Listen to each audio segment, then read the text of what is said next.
Hello everyone, welcome to Devki education. Devki education पर आप सबका स्वागत है। कैसे हैं आप? आशा करती हूँ अच्छे होंगे, स्वस्थ होंगे और पढ़ाई कर रहे होंगे। आज हम पढ़ेंगे आहार। आहार यानी फूड। हमें किस तरह का आहार लेना चाहिए और आहार आजकल की दिनचर्या में कितना महत्व देता है। आहार से ही हम सुपोषण या कुपोषण की स्थिति में जाते हैं, और अगर हम अच्छा आहार लेते हैं तो वो सुपोषण की स्थिति कहलाती है, और हम उसी आहार को खराब लेते हैं तो वो कुपोषण की स्थिति हो जाती है। आहार वैसे तो ठोस और द्रव दो फॉर्म में लिया जाता है। दो फॉर्म में, ठोस और द्रव, जिसके पाचन, अवशोषित, परिवहन होकर हमें ऊर्जा देने योग्य हो जाता है। जिसके अवशोषण से वो हमें ऊर्जा देने योग्य हो जाता है। हमारे द्वारा ग्रहण किए जाने वाले तत्व जो कि ठोस अथवा तरल पदार्थ के रूप में पोषण प्रदान करें, उसे ही आहार कहा जाता है।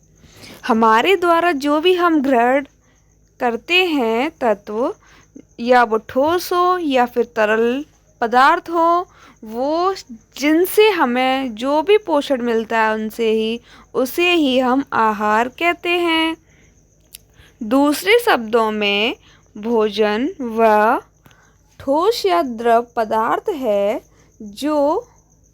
जिसको ग्रहण करने के पश्चात उसका हमारे शरीर में पाचन, अवशोषण, परिवहन हो सके तथा जो शरीर को स्वस्थ रखने में मदद करे, उसे ही आहार कहते हैं। पहले तो फॉर्म में हमने कहा, हमारे द्वारा जो भी हम भोजन ग्रहण करते हैं उससे हमें जो भी पोषक तत्व प्रदान होते हैं उसी को हम आहार कहते हैं। लेकिन हमने यहाँ दूसरे शब्दों में देखा कि हम जो ठोस या द्रव पदार्थ है जिसको हम ग्रहण करने के पश्चात उसका हमारे शरीर में पाचन, अवशोषण, परिवहन हो सके तथा जो शरीर को स्वस्थ रखने में मदद करे, उसे ही आहार कहा जाता है। हमने आहार देखा कि आहार क्या होता है और इससे हमें क्या क्या मिलता है। आहार दो प्रकार के होते हैं। आहार कितने? दो प्रकार के होते हैं। एक संतुलित आहार, जिसे हम इंग्लिश में बोलते हैं बैलेंस डाइट। दूसरा असंतुलित आहार, जिसे हम इंग्लिश में बोलते हैं अनबैलेंस डाइट। संतुलित आहार और असंतुलित आहार। अब देखेंगे संतुलित आहार क्या होता है और असंतुलित आहार क्या होता है। पहले हम संतुलित आहार की डेफिनेशन पढ़ेंगे। इसकी परिभाषा है, संतुलित आहार वह आहार जिसमें सभी पोषक तत्व सही अनुपात एवं सही मात्रा में उपस्थित होते हैं, उसे ही संतुलित आहार कहते हैं। जैसे कि अगर हम कोई भी पोषक तत्व लेते हैं उसमें सही मात्रा में, सही अनुपात में सारे पोषक तत्व उपस्थित होते हैं उसी आहार में, तो उसे ही हम संतुलित आहार कहते हैं। जितनी कैपेसिटी हमारे शरीर को चाहिए होती है वो उसके अंदर मौजूद होती है उतनी ही मात्रा में, तो उसको हम संतुलित आहार कहते हैं। और अब देखेंगे असंतुलित आहार क्या होता है। असंतुलित आहार वह आहार जिसमें पोषक तत्व की मात्रा कम या ज़्यादा, किसी पोषक तत्व की मात्रा ज़्यादा होती है, उसे ही हम असंतुलित आहार कहते हैं। जैसे कि संतुलित आहार में क्या था कि पोषक तत्व की मात्रा बराबर होती थी जितनी हमारे शरीर को चाहिए, लेकिन असंतुलित आहार में क्या है, पोषक तत्व कम और ज़्यादा होते हैं, यहाँ कम और ज़्यादा होती है। असंतुलित आहार वह आहार होता है जिसमें हम जो भी आहार लेते हैं शरीर में, उसमें पोषक तत्व की मात्रा कभी कम होती है, कभी ज़्यादा हो जाए, उसे ही हम असंतुलित आहार यानी कि अनबैलेंस्ड डाइट कहते हैं। आज हमने दोनों देखे। संतुलित आहार हम किसे कहते हैं, फूड क्या होता है, जो कि ठोस और द्रव्य फॉर्म में होता है। दो तरह का होता है फूड हमारा। और आहार दो प्रकार के होते हैं, उनके प्रकार पढ़े। अब हम देखेंगे संतुलित आहार को प्रभावित करने वाले तत्व। संतुलित आहार को कौन कौन से तत्व प्रभावित करते हैं। प्रभावित करने वाले तत्व, पहला है आय एवं खाद्य पदार्थों का मूल्य। ये भी हमारे आहार को प्रभावित करता है कि हमारी आय कितनी है, हम उसी तो है ना, ठीक है ना, हिसाब से लेके आएंगे अपना भोजन आहार, उसी हिसाब से लेकर आते हैं जितनी हमारी आय होती है। और आयु पर भी डिपेंड करता है ये कि हम कितनी साल के हैं, तो उसी हिसाब से हम आहार लेंगे। और कभी कभी है ना, होता है ना कि ज़्यादा है ना, ठीक है ना, बुजुर्ग लोग हो तो वो कभी कभी बोलते हैं कि बेटा हमें दूध की मात्रा कम देना, क्योंकि दूध जो है ना हमें पचता नहीं है। ऐसे ही मान लो कि आयु पर भी डिपेंड करता है और लिंग पर भी डिपेंड करता है हमारा आहार कि किस लिंग के लोगों को कितना आहार देना चाहिए, क्या देना चाहिए। और जलवायु एवं भौगोलिक स्थिति पर भी नियंत्रण करता है हमारा आहार। किस तरह की जलवायु, जैसे गर्मियों में हम कैसा भोजन खाते हैं, सर्दियों में कैसा खाते हैं, गर्मियों में कौन कौन सी सब्जियां होती हैं, सर्दियों में कौन कौन सी होती हैं, उसी हिसाब से हम मौसम के अकॉर्डिंग भी आहार लेते हैं। और हमारे व्यवसाय पर भी नियंत्रित करता है हमारा आहार, प्रभावित करता है व्यवसाय भी इसको, कि हमारा व्यवसाय होता है हम उसी हिसाब से अपना आहार लेते हैं। और शरीर की संरचना पर भी प्रभावित करता है हमारा आहार। और नेक्स्ट दिया गया है विशेष शारीरिक अवस्था, जिसमें दो अवस्थाएं दी गई, एक गर्भावस्था और दूसरा स्तनपान। दो तरह की अवस्थाएं होती हैं, जिसमें हम गर्भावस्था में कैसा आहार देंगे वो गर्भावस्था पर डिपेंड करता है। और स्तनधारियाँ जो भी लेडीज़ें होती हैं, जो स्तनपान वाली होती हैं, उनको आहार कैसा लेना चाहिए, ये भी संतुलित आहार को प्रभावित करने वाला एक तत्व है।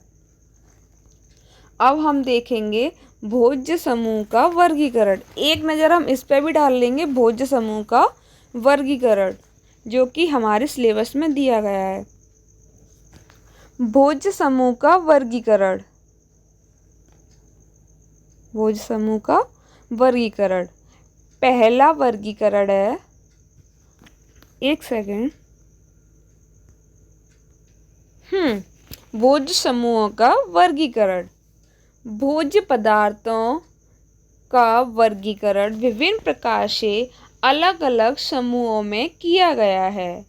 हमारे यहाँ जो भी भोज्य पदार्थ होते हैं उनका वर्गीकरण अलग अलग समूहों में किया गया है।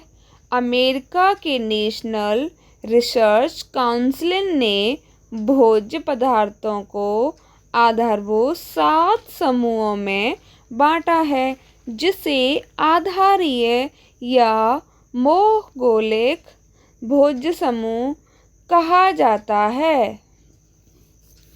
ये 7 भोज्य समूह कौन कौन से हैं ये भी देखेंगे हम। हमारे जो भोज्य समूह होते हैं, भोज्य पदार्थ होते हैं, उनको अलग अलग समूहों में विभाजित किया गया है। अमेरिकन के नेशनल रिसर्च काउंसिल ने भोज्य पदार्थों को आधारभूत 7 समूहों में बांटा है। कितने समूहों में बांटा है? 7 समूहों में बांटा है। ये सातों भोज्य समूह शरीर को उसकी आवश्यकता अनुसार सभी पौष्टिक तत्व प्रदान करते हैं। प्रत्येक भोज्य वर्ग से एक या एक से अधिक पौष्टिक तत्व की प्राप्ति होती है।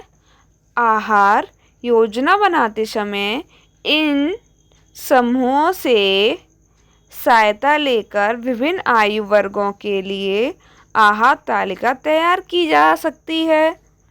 इन सारे समूहों से हम एक आहार तालिका तैयार कर सकते हैं। हमारा प्रथम भोज्य समूह है, जो अमेरिकन ने जो 7 जो भोज्य है ना समूह दिए हैं, उसमें प्रथम भोज्य समूह में आता है, जो प्रथम भोज्य समूह है हमारा, जिसमें आती हैं हरी पीली सब्जियां, जो विटामिन ए, बी, सी तथा लोहे के अच्छे साधन हैं, इन समूह में आते हैं। जो भी प्रथम समूह में हमारी हरी पीली सब्जियां, जो कि विटामिन ए, बी, सी तथा लोहे के अच्छे साधन हैं। आपको भी पता है, वो तो हरी और पीली सब्जियों में हमें विटामिन ए, बी और सी और लोहे की अच्छी मात्रा प्राप्त होती है। प्रथम समूह में ये आते हैं। और द्वितीय समूह में, दूसरे समूह में आती हैं विटामिन सी से युक्त आहार। दूसरे समूह में इन्होंने रखा है विटामिन सी युक्त आहार। जैसे कौन कौन से? रसीले फल, आंवला, अमरूद तथा ताज़ी सब्जियां इस वर्ग में आती हैं। द्वितीय समूह में क्या क्या रखा है?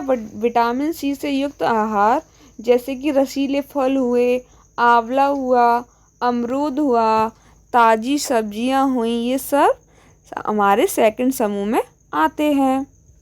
याद रखना, पहले समूह में हरी पीली सब्जियां आती हैं, दूसरे में विटामिन सी से युक्त आहार आते हैं। अब हम तीसरा समूह देखेंगे। तीसरे समूह में आती हैं हमारी वह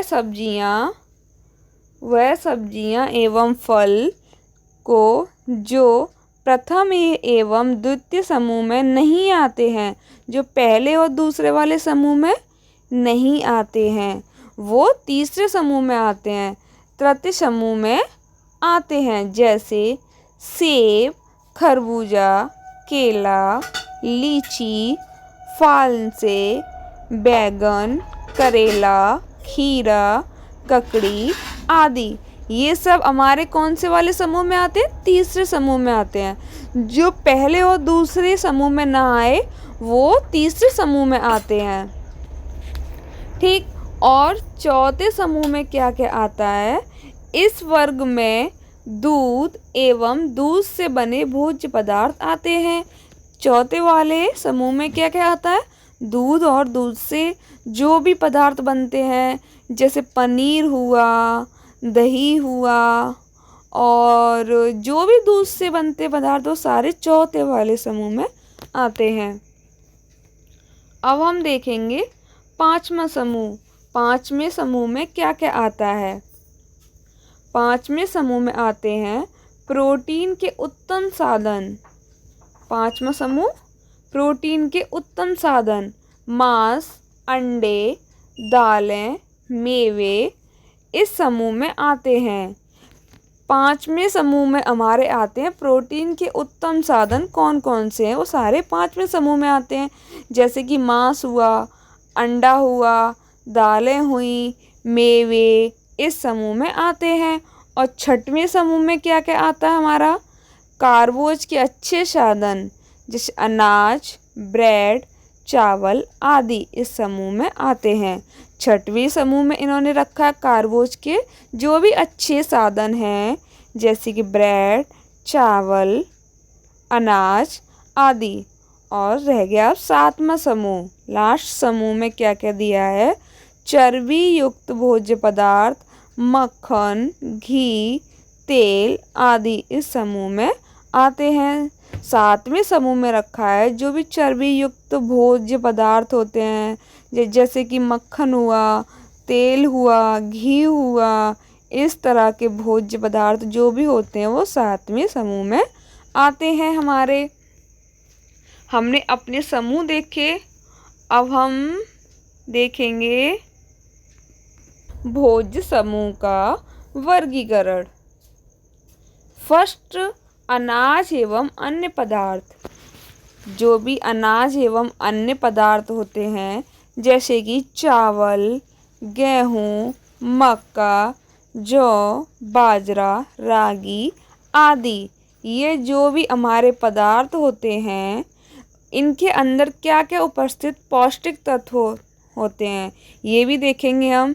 इसके अंदर होता है कार्बोज, प्रोटीन, अदृश्य वसा, विटामिन बी तथा विटामिन 2, फॉलिक अम्ल, रेसे, लौह तत्व आदि। ये सब कुछ हमारे अनाज एवं अन्य पदार्थ में जो भी पौष्टिक तत्व होते हैं वो होते हैं।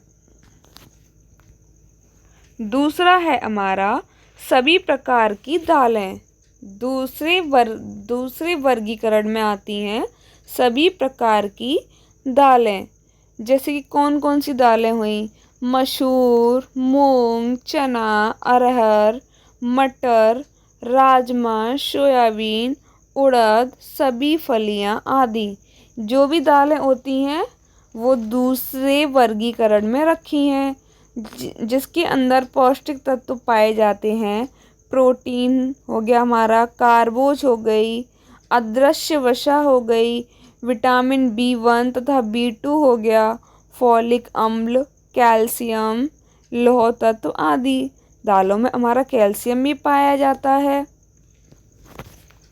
अब हम देखेंगे तीसरा वर्गीकरण दूध एवं दूध से बने पदार्थ। तीसरे में रखा है दूध एवं दूध से बने पदार्थ जैसे दही, पनीर, छाछ, खोआ आदि। ये सब तीसरे समूह में रखा गया है जिसके अंदर पौष्टिक तत्व पाए जाते हैं। विटामिन, प्रोटीन, वसा, कैल्शियम, विटामिन B12 आदि। ये सब कुछ दूध एवं दूध से बने पदार्थों में पाया जाता है। अब हम देखेंगे मांस समूह जो हमारे तीसरे ही वर्गीकरण में दिया गया है। मांस समूह में क्या क्या आता है, यकृत, मांस, मछली, बकरी का मांस, अंडा, मुर्गी का मांस आदि। जिसके अंदर पौष्टिक तत्व पाए जाते हैं प्रोटीन, वसा, विटामिन B2, खनिज लवण आदि।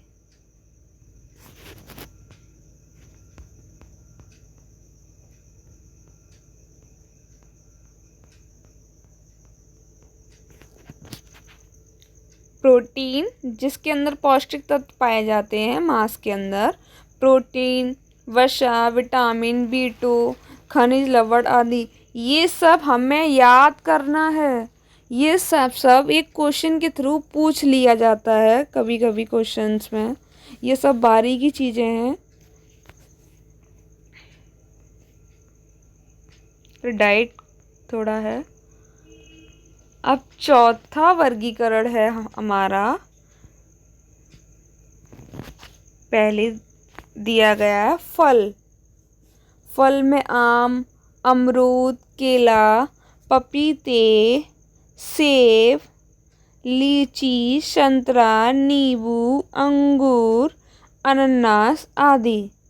और दूसरे नंबर पर दिया गया हरी पत्तेदार सब्जियां जिसमें आता है पालक, मेथी, बथुआ, चौलाई, चने का साग, सरसों का साग, पुदीना, हरा धनिया, सहजन की पत्तियां आदि। थर्ड नंबर पर अन्य सब्जियां जैसे कि आलू, प्याज, बैगन, गाजर, भिंडी, लौकी, करेला, कटहल, टमाटर, गोभी, सेम, मूली आदि। अब इन सब के अंदर क्या क्या पौष्टिक तत्व पाए जाते हैं?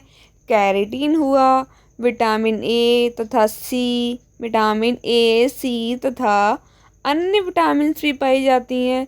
इनमें रेशे भी होते हैं एवं खनिज लवण, ये सब इनके पौष्टिक तत्व हैं। अब पांचवें वर्ग समूह में दिया गया भोज्य समूह में घी, तेल, मक्खन एवं तेल युक्त बीज, जिसमें दिया गया है शक्कर। शक्कर में क्या क्या आएगा? शक्कर, गुड़, गन्ने का रस आदि, जिसके अंदर पौष्टिक तत्व पाए जाते हैं वसा, आवश्यक, वसीय अम्ल, अल्प मात्रा में खनिज लवण, कार्बोज। ये सब हमने देखा आज भोज्य समूह का वर्गीकरण। और आहार क्या होता है? आहार संतुलित आहार और असंतुलित आहार, बैलेंस डाइट, अनबैलेंस डाइट। हम ये और देख लें एक चीज़ अपनी कि डाइट की परिभाषा लिखी है मैंने। जो भी एक डाइट होती है उसकी एक परिभाषा लिखी है मैंने। एक व्यक्ति द्वारा एक बार में खाए गए आहार की मात्रा को उस व्यक्ति की डाइट कहा जाता है। एक व्यक्ति द्वारा एक बार में जितना आहार वो लेता है उसी को हम डाइट कहते हैं। अर्थात एक व्यक्ति की एक बार में खाए जाने की क्षमता ही उसकी डाइट कहलाती है। ओके, क्लियर हुआ डाइट का भी?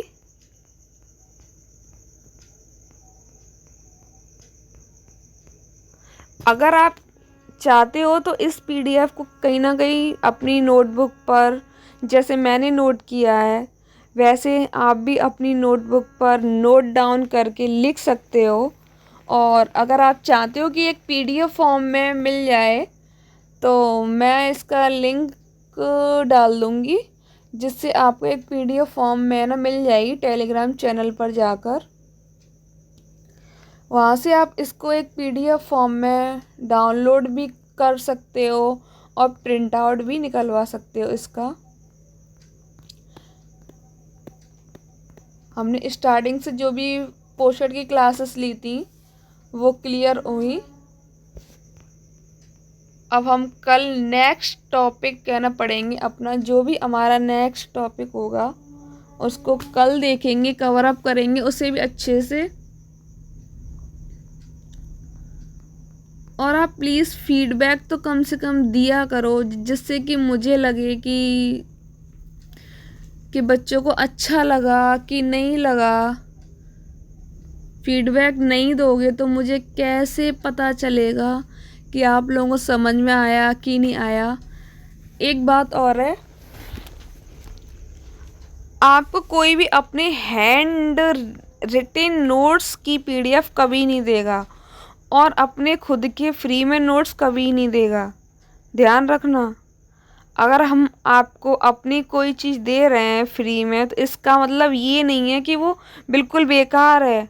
वो बेकार नहीं है, बहुत इम्पोर्टेंट है। अगर आपका कोई क्वेश्चन यहाँ से ना फंसे तो मुझसे कहना कि यहाँ से मैम कोई क्वेश्चन तो हमारा फंसा नहीं, वो चीज़ बेकार थी। बेकार नहीं है, अभी आपको फ्री का कंटेंट बेकार ही लगेगा। समझ में आ रहा है ना? ठीक है, मस्त रहिए और डेली पढ़िए, अच्छे से पढ़िए, जैसे कि आने वाली परीक्षाओं को पास कर सको।